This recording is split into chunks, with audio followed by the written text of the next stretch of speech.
enter your password, then press pound. Hey, sweetie, my love bunny, my favorite person in the world.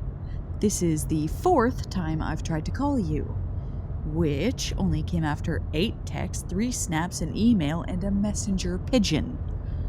I just want to talk, honey. You're not in trouble. I just want answers. But since you haven't been picking up, I've been forced to do a little detective work. I noticed a few things missing from my wardrobe. My yellow pastel hoodie, my gray workout hoodie, my blue heated hoodie. Are you seeing the pattern here? 17 hoodies. All missing. It is a ludicrous number for it to just be a coincidence, right? It's crazy that I even have 17 hoodies, but we both know there's a very valid reason behind that. You always take them. Whenever you come over, you call raccoon that saw a shiny thing on me. You start looking for any opportunity to snag and flee the building. While I shower, when I sleep. Hell, one time you did it right in front of me and just ran. And I always catch you. You're just doing something cute with them. And I let you keep them for a bit, and then they disappear off the face of the earth. But it would be unfair to just blame you. After all, I haven't heard your side of the story. Maybe a master home invader broke into my apartment while you were there and stole all my hoodies and then kidnapped you. That would explain why you aren't responding. However, there aren't signs of a struggle here. Either the mystery thief got the drop on you, unlikely considering your incredible hearing, or they knew you and you let them in. Unlikely because none of your friends are hoodie thieves. I would know. I started doing background checks.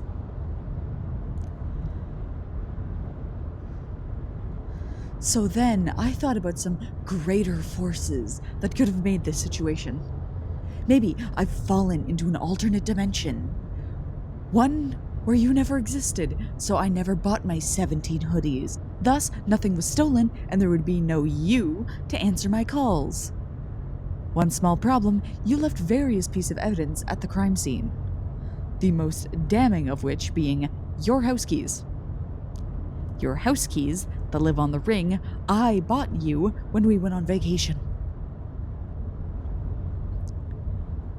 Now, I'm pretty sure alternate dimension me wouldn't be renting a second flat that coincidentally was your home.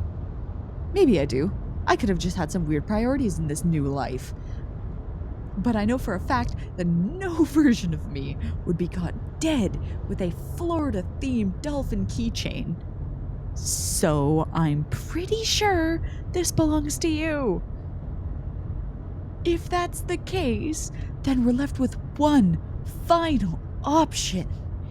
You stole the hoodies, and in your hasty retreat, dropped your keys. Now, I don't think I need to explain what that would be awful for you, but I'm kind of villain monologuing anyway, so I will. If you don't have your keys, that means you can't go home. You always insisted on not keeping a spare key, and that's really coming back to bite you. If you can't go home, then you'll be forced to meander until you can think of somewhere to stash the hoodies. If you found somewhere suitable, then you could return to my place, pretend to be shocked by the hoodie theft, and recover your keys to go finish the crime. With this in mind, I'll be keeping your keys on my person. At any time, you can call, and I'll be happy to deliver them straight to you. All you would have to do is tell me the exact location and sit still. But if I'm right about your involvement in Grand Theft Hoodie, then you won't be willing to turn yourself in like that, will you? Fortunately, I planned for that too. You see, sweetheart, we've been together for a long time and I love you very much. So, I've been studying you quite a bit. Mostly unintentionally, but still, I've noticed a lot of little things about you. Like what roads you prefer to avoid, what parking lots you know you can hide out in, what stores you like to look inconspicuous in, the parks you like, the shelter you visit, and here's the best one that typically you don't carry cash. In fact, you usually keep 3 cards in your wallet: your debit, which should be near empty by now, it's nowhere near payday, your credit, which you hate using because you're weird like that, and our shared checking account, which I can lock whenever I so choose. Remember when I topped off your tank a while back? I do. Remember that I filled your tank completely. Your 14-gallon tank in your car that gets an absolute maximum of 26 miles to the gallon. I've been doing the math, and between your commute, the outings we've taken this week, and the back and forth visiting to each other, I think you've got about 30 miles left. Tops. It's probably been about 15 minutes since you committed the crime, so if you've been driving this whole time, then you are getting dangerously low on gas, with no chance for a refill in sight. I imagine you'll listen to this voicemail as soon as I finish recording it, so you'll realize everything I said is true, and that I'm right on your tail. You'll panic and try to do the most unpredictable thing you can think of before it's too late. I can practically see you now.